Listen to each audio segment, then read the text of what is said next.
గారు చాలా మంది యూనివర్సిటీస్ వాళ్ళు ఫేక్ ప్రామిసెస్ చేస్తుంటారు ప్లేస్మెంట్స్ విషయంలో. అలా కాకుండా ఉత్తరాంచల్ యూనివర్సిటీ గురించి ఆ డేటా ప్లేస్మెంట్స్ డేటా గురించి చెప్తారా? అండి నేను ఉండే fake promise 100% placements, job guarantee, paper పైన బాండ్ పేపర్ పైన రాసిస్తాను ఇవన్నీ నేను చెప్పనండి.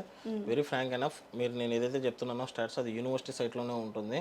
ఓకే, నేను చెప్పేది రాంగ్ అవ్వచ్చేమో కానీ యూనివర్సిటీ సైట్లో పెట్టింది మాత్రం రాంగ్ అవ్వదు. ఎందుకంటే that will be continuously monitored by UGC. As per our stats Uttaranchal యూనివర్సిటీలో హైయెస్ట్ ప్యాకేజ్ వచ్చేసి 1,50,00,000, తర్వాత 1,24,00,000, 1,10,00,000, 98,00,000, 92,00,000, 87,00,000. సో ఇవన్నీ మీరు యూనివర్సిటీ సైట్లోనే చూడొచ్చండి. More than 100 students with 50,00,000 package పైన ఉన్న వాళ్ళు 100 స్టూడెంట్స్ ఉన్నారు. అబ్రాడ్లో చేస్తున్న వాళ్ళు దగ్గర దగ్గర ఐటీ కంపెనీస్లో అబ్రాడ్లో చేస్తున్న వాళ్ళు 1,500+ స్టూడెంట్స్ ఉన్నారు.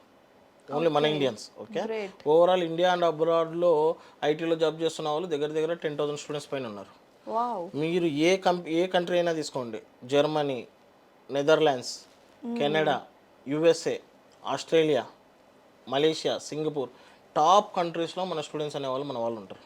ఓకే, అండ్ మీరు ఇది కాకుండా మీరు కంపెనీస్ పరంగా వస్తే Google, Wipro, TCS, Cognizant, Capgemini, Tech Mahindra, Accenture, Adobe, okay, you name it any company, ఆ కంపెనీలో మన స్టూడెంట్ ఉంటారు. మన నేమ్ అనేది ఉంటుంది. అండ్ ప్యాకేజెస్ కూడా చూడండి, యావరేజ్గా చూస్తే 10,00,000, 12,00,000, లీస్ట్గా చూసినా కానీ 4,00,000, 5,00,000. ఓకే, బికాస్ మన సిఆర్సీ కానీ మన ప్లేస్మెంట్ సెల్ కానీ ప్లస్ మన ట్రైనింగ్ సెల్ కానీ అంత స్ట్రాంగ్గా ఉంటాయి. ఈ మూడు కంబైన్డ్ అయ్యి స్టూడెంట్ పైన వర్క్ చేస్తూ ఉంటాయి. యాజ్ ఏ రిజల్ట్ ఈ ప్యాకేజెస్ అనేటివి ఉన్నాయండి. ఓకే, ఇది నేను చెప్పేది కాదు, మీరు యూనివర్సిటీ సైట్లో డెఫినెట్గా చూడండి. మీకు 100కి 200% మీకు వర్త్ అనేది కనపడుతుంది.